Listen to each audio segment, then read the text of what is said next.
તમે લાખ પાઠ પૂજા કરતા હો પણ નીતિમત્તા અને પ્રામાણિકતામાં ચૂકો એટલે પેલા લાખ પાઠ પૂજા 0.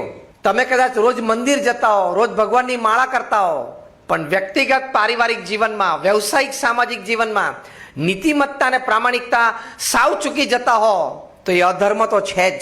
પરફ્યુમમાં એટલી તાકાત છે કે આજુબાજુવાળા લોકોને સુગંધ આપી શકે, મેગ્નેટમાં એટલી તાકાત છે કે આજુબાજુથી લોખંડ ખેંચી શકે, તો નીતિમત્તા અને પ્રામાણિકતા એમાં એટલી તાકાત છે કે તમારી સુગંધ બજારમાં પ્રસરે ખરી.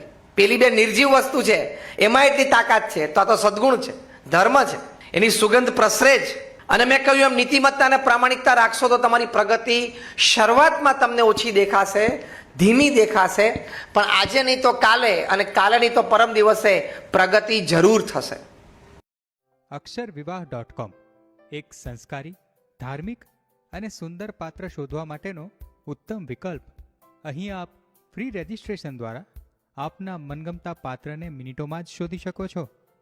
વળી નજીવી રકમમાં જ પ્રીમિયમ મેમ્બર બની તમારા પસંદિત પાત્ર સાથે કોન્ટેક્ટ પણ કરી શકો છો. તો રહસ્યની જુઓ છો, આજે જ વિઝિટ કરો www.અક્ષરવિવાહ.com.